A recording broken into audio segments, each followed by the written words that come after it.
What happens when one of Hollywood's toughest action stars sits down with one of daytime television's most outspoken hosts? You're about to find out, and trust me, this is not your typical celebrity interview. Before we get into this absolutely wild confrontation, make sure you hit that subscribe button and drop a comment below telling me whose side you're on after you hear what went down. This is one of those moments that had the entire studio audience gasping, and you're going to want to stick around for every single second of it. So Jason Statham walks onto the view set, and right away, you can sense something is different.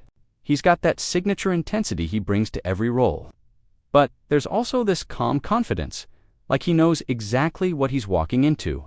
The audience gives him a warm welcome, he shakes hands with all the co-hosts, and for a moment, everything seems like it's going to be your standard promotional interview.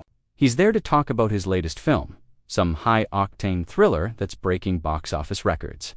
And the conversation starts off friendly enough. Whoopi Goldberg opens things up, asking him about the stunts in the movie. And Jason gives his usual humble responses about how he likes to do as much of his own stunt work as possible. The audience loves it. There's laughter, there's applause, and you'd think this is just going to be another pleasant morning talk show appearance. But then Joy Behar leans forward, and you can see in her eyes that she's got something loaded in the chamber. She starts off with what sounds like a compliment, telling Jason that she's always admired his work ethic and his dedication to his craft. But then she pivots, and this is where things start to get interesting. She brings up something about masculinity in modern cinema, about how his films represent a certain type of old school machismo that maybe doesn't resonate with today's audiences the way it used to. Now, Jason doesn't react right away. He just nods slowly, and you can see him processing what she's really saying underneath the polite veneer. He responds calmly, saying that he doesn't really think about his films in those terms, that he's just trying to entertain people and give them an escape from their everyday lives. He mentions that audiences around the world seem to connect with the stories he tells, and the numbers speak for themselves. It's a diplomatic answer, the kind of thing you'd expect from someone who's done 1,000 interviews and knows how to navigate tricky questions. But Joy isn't satisfied with that response. She presses further, and this is where you can feel the temperature in the room starting to rise. She asks him if he ever worries that his movies perpetuate outdated stereotypes about men always having to be tough, always having to fight their way out of problems, never showing vulnerability. She frames it as a genuine question, but there's an edge to her voice, like she's already decided what the answer should be, and she's just waiting for him to confirm her assumptions. Jason takes a breath, and you can see the other co-hosts exchanging glances, like they're sensing that this interview is about to go off the rails. He tells Joy that he actually thinks his characters show plenty of vulnerability, that the best action films are the ones where the hero is faced with impossible odds and has to dig deep to find the strength to keep going. He says that's not about toxic masculinity. That's about the human spirit, about resilience. And those are universal themes that everyone can relate to, regardless of gender. The audience claps at that, and for a second, it seems like maybe they're going to find some common ground. But Joy shakes her head, and she's got this expression on her face like she's a professor dealing with a student who just doesn't get it. She tells him that he can dress it up however he wants, but at the end of the day, his movies are about violence, about solving problems with fists and guns, and that sends a message whether he intends it to or not. Now, Jason's jaw tightens just slightly, and anyone who's seen his films knows that look. It's the moment right before all hell breaks loose in a movie, except this time there are no stunt coordinators or safety wires. He leans back in his chair, and his voice stays level, but there's steel underneath it now. He tells Joy that he finds it interesting how people who work in media, who make their living talking about other people and dissecting every little thing they do, suddenly become experts on what messages are being sent and what audiences should or shouldn't enjoy. You can hear a few gasps from the audience, and Whoopi tries to jump in to smooth things over, making a joke about how passionate people can get about movies. But Joy isn't backing down, and neither is Jason. She fires back, saying that, yes, people in media do have a responsibility to analyze and critique culture, and that includes calling out content that might be harmful. She asks him if he's ever considered that maybe, just maybe, there's a reason why some people are uncomfortable with the kind of films he makes. Jason doesn't miss a beat. He tells her that actually, yes, he has considered it, And his conclusion is that some people are uncomfortable with anything that doesn't fit their narrow worldview. He says that art, including action films, doesn't have to apologize for being what it is. He points out that nobody forces anyone to watch his movies, that people choose to spend their money and their time on them because they enjoy them. And that's the beauty of freedom. Joy's face is getting red now, and she cuts him off, saying that's a convenient argument for someone who's made millions off that freedom. She brings up the idea of privilege, asking him if he recognizes how his position as a wealthy white male action star might color his perspective on these issues. And this is where things really start to escalate, because Jason's expression shifts from measured patience to genuine frustration.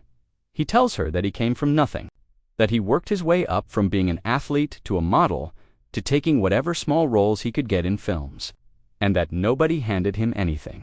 He says he's tired of people reducing everything to identity politics, that his success came from talent, hard work, and a willingness to take risks that could have ended his career or his life. He mentions that he's put his body through hell for decades to give audiences authentic experiences, and he doesn't appreciate being lectured about privilege by someone who sits behind a desk and makes judgments. The audience is split now. You can hear some people clapping while others are silent, and the energy in that studio is absolutely electric. Sunny Hostin tries to redirect the conversation, asking Jason about his charity work, but it's too late. The dam has broken. Joy isn't letting it go, and she comes back with another volley, saying that his defensiveness is proving her point, that he can't even have a conversation about these issues without getting aggressive. Jason actually laughs at that, but it's not a friendly laugh. He tells Joy that he's not being aggressive, he's being honest, and maybe she's just not used to people pushing back against her opinions. He says that she spent so many years in an echo chamber where everyone agrees with her that she mistakes disagreement for hostility. He adds that if she wants to see real aggression, she should try spending a day on one of his film sets, where the crew works 16-hour days in brutal conditions to create the entertainment that millions of people love. Joy shoots back that she doesn't need to work on a film set to understand what messages those films are sending, and that his attempt to invalidate her criticism by suggesting she doesn't understand the work is just another deflection. She tells him that viewers are smart enough to see through the excuses, that they recognize when they're being fed a steady diet of violence and simplistic storytelling, dressed up as entertainment. Now, Jason leans forward, and his voice drops lower, which somehow makes it even more intense. He tells Joy that he finds it fascinating how she feels qualified to tell millions of people that they're wrong about what they enjoy. He says that maybe, just maybe, audiences aren't the mindless consumers she seems to think they are, that maybe they're capable of enjoying an action film without having it rot their brains or turn them into violent monsters. He points out that people have been enjoying violent stories since the beginning of human civilization, from gladiator fights to Shakespeare's bloodiest plays, and somehow society has survived. Joy counters by saying that just because something has always been done doesn't mean it should continue, and that we're supposed to evolve as a society. She brings up studies about media violence and its effects on behavior, and Jason immediately challenges her on it, asking her to cite specific studies, asking her if she's actually read the research, or if she's just repeating talking points she's heard from other people. The other co-hosts are looking increasingly uncomfortable, and you can see producers off camera making gestures, probably trying to figure out how to salvage this interview. But Joy and Jason are locked in now, and neither one of them is willing to back down. She tells him that she doesn't need to defend her knowledge to him, that her decades in broadcasting speak for themselves. He tells her that decades in broadcasting just means decades of giving opinions, not that those opinions are automatically correct. Then Joy makes what turns out to be a critical mistake. She brings up a specific scene from one of his films, describing it in detail and calling it gratuitously violent and unnecessary. Jason's eyes narrow, and he asks her when she watched this film. There's a pause, and Joy stumbles slightly, saying that she's seen clips and read reviews. Jason pounces on that, asking her how she can sit there and critique his work when she hasn't even watched the full film, when she's basing her entire argument on secondhand information and out-of-context clips. The audience reacts audibly to that, and you can feel the momentum shifting. Joy tries to recover, saying that she doesn't need to watch every film to understand the pattern, But Jason won't let her off the hook. He tells her that's exactly the problem, that she's so convinced of her own righteousness that she doesn't even bother to actually engage with the material before condemning it. He says it's intellectual laziness disguised as moral superiority. Joy's voice gets sharper, and she tells him that she doesn't appreciate being called lazy, that she works incredibly hard, and that he has no idea what her schedule is like. Jason responds that he's sure she works hard at giving her opinions, but that's different from doing the actual work of understanding what she's criticizing. He says it's easy to sit in a comfortable studio and tear things down, but it's a lot harder to actually create something that millions of people connect with. The tension is so thick you could cut it with a knife.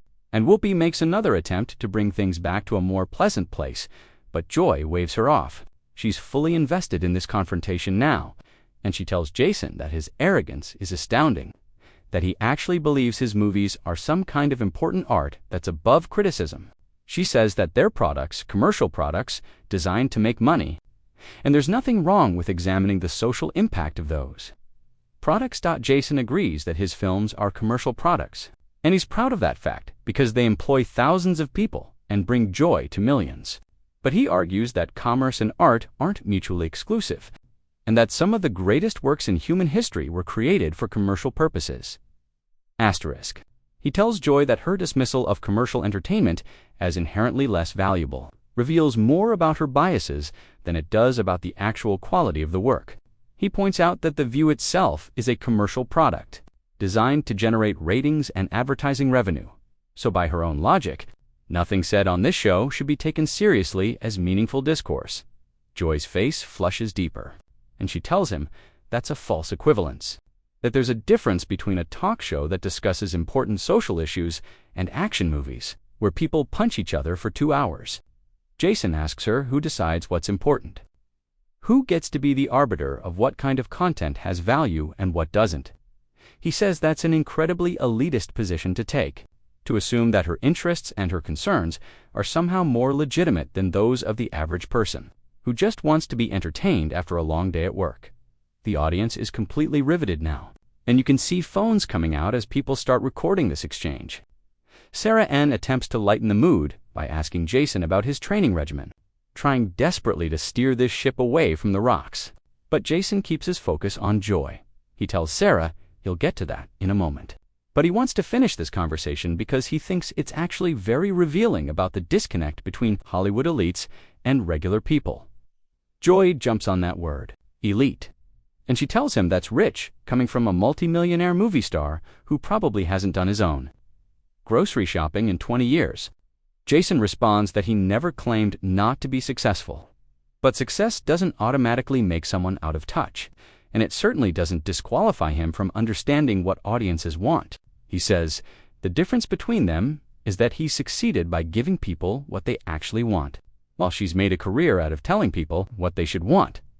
Joy fires back that she's made a career out of speaking truth to power, out of asking difficult questions that others are afraid to ask.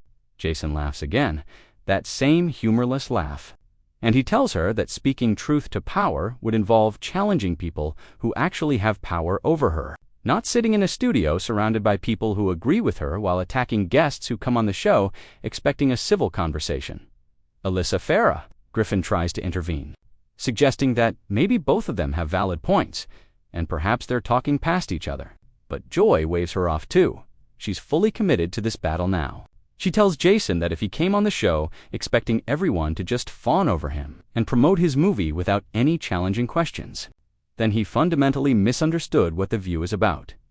Jason responds that he had no problem with challenging questions, that he's been interviewed by some of the toughest journalists in the world, and he's never walked off a set or refused to engage. He says the problem isn't that she asked challenging questions. The problem is that she's not actually interested in his answers. She's only interested in confirming her pre-existing beliefs. He tells her that's not journalism, that's propaganda. The word propaganda hangs in the air like a grenade, and you can see the shock on the faces of everyone on that panel. Joy's mouth opens and closes, and for a second she seems genuinely speechless. Then she recovers, and her voice comes out cold and hard. She tells Jason that she's been a journalist for longer than he's been an actor, that she's covered real stories about real issues that actually matter, And she doesn't need some action hero questioning her integrity. Jason meets her gaze without flinching, and he tells her that longevity doesn't equal credibility. That being wrong loudly for a long time doesn't make you right. He says he's questioned her integrity because she's demonstrated a lack of it. In this very conversation, by criticizing work she hasn't even watched, by making sweeping generalizations about entire genres of film and the people who enjoy them, and by refusing to acknowledge any perspective other than her own. Joy stands up from her seat now, and the audience gasps. She's not leaving, but she's clearly agitated in a way that goes beyond normal debate. She tells Jason that she's hosted thousands of guests on this show, that she's had disagreements with plenty of them, but never has someone been so disrespectful, so dismissive of legitimate concerns about the content being put out into the world. Jason remains seated, which somehow makes him seem even more in control of the situation. He tells Joy that he's not being disrespectful, he's being direct. And maybe she's just not accustomed to people who don't back down when she raises her voice.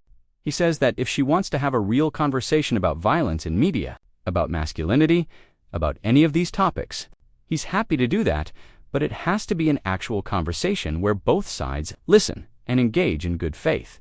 Joy tells him that she has been engaging in good faith, that she asked him reasonable questions, and he responded with hostility and personal attacks. Jason shakes his head and says that's a complete mischaracterization of what happened, that she came at him with loaded questions and predetermined conclusions.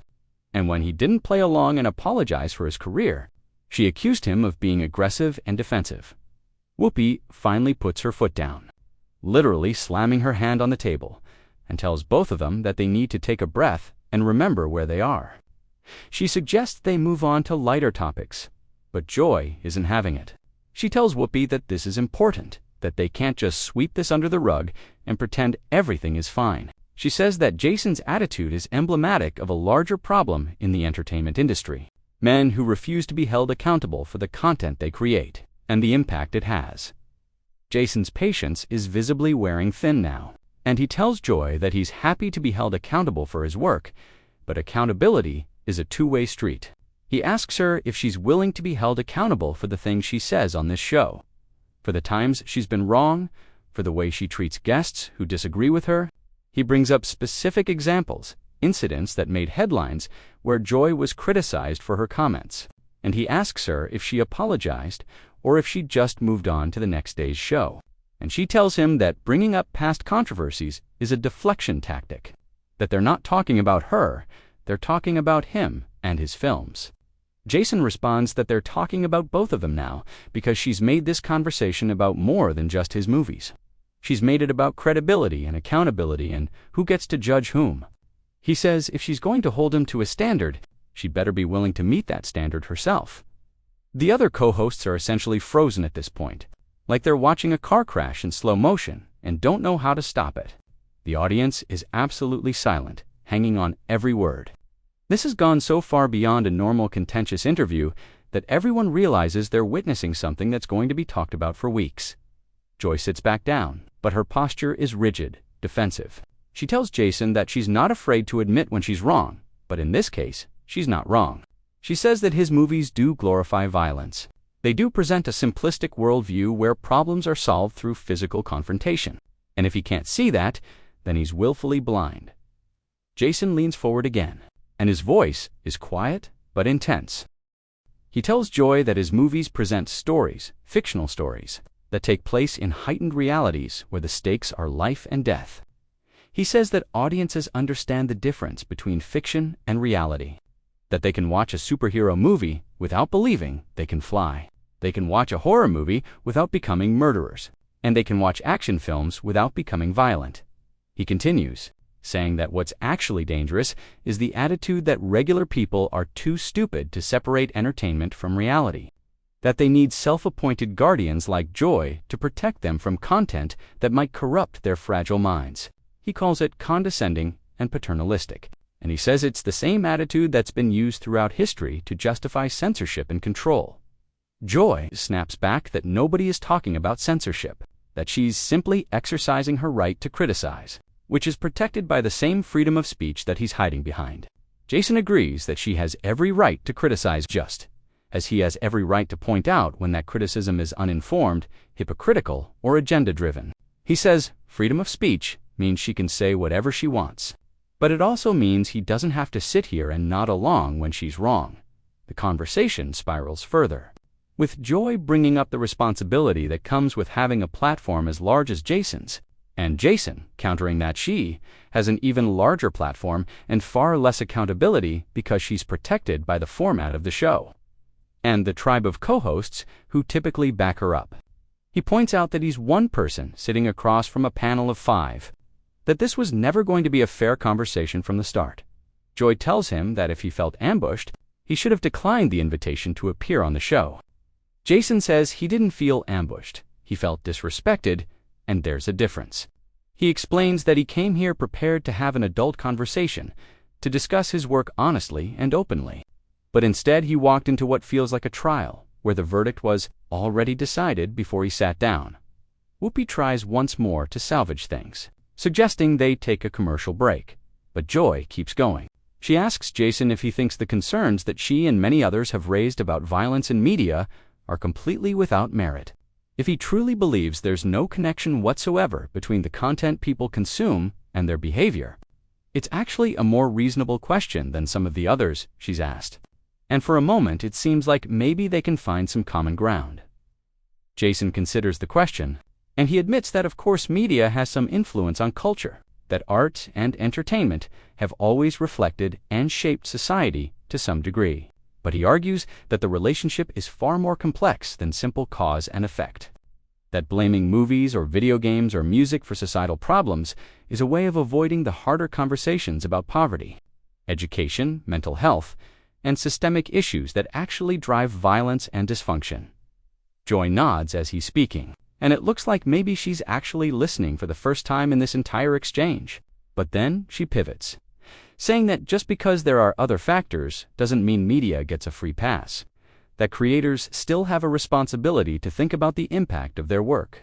Jason agrees with that in principle, saying that he does think about impact, but his conclusion is different from hers.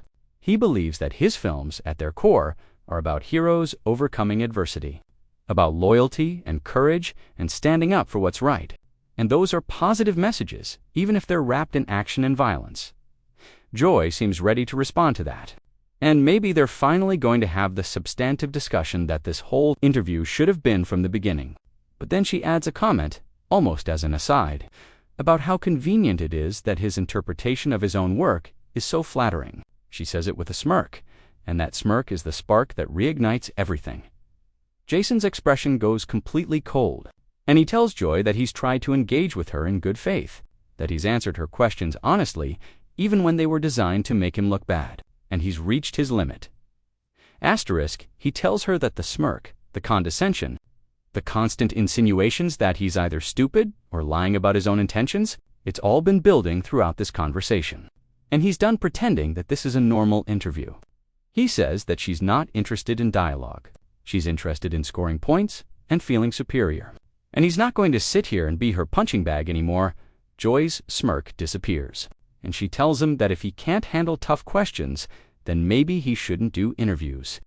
Jason responds that he can handle tough questions just fine. What he can't handle is intellectual dishonesty dressed up as moral concern. He says that every question she's asked has been loaded. Every response he's given has been twisted, and every attempt he's made to find common ground has been met with another attack. Whoopi stands up now, and her voice has real authority in it. She tells both of them that this has gone far enough, that they're both adults and they need to find a way to wrap this up civilly. Joy looks at Whoopi with surprise, like she expected backup, but Whoopi just shakes her head. She tells Joy that maybe they should have handled this differently, that perhaps this wasn't the right forum for this particular conversation. But Joy isn't ready to let it go. She turns back to Jason and tells him that she stands by every question she asked, that these are conversations that need to happen, and if he's uncomfortable having them, that says something about him, not about her. Jason stands up now too, and the studio goes completely silent. He tells Joy that he's not uncomfortable with the conversation. He's uncomfortable with her approach to it. With the bad faith and the smugness and the refusal to actually listen, he says that she talks about wanting accountability and responsibility. But she's demonstrated neither in this interview. He tells her that she's made this personal, that she's attacked his character and his intelligence and his integrity, and then acted shocked when he defended himself. He says if she wants to have real conversations about real issues, she needs to treat her guests like human beings instead of props in her performance of righteousness. Joy's voice rises as she tells him that he came on this show as a guest, that he should show some respect for the platform and the hosts.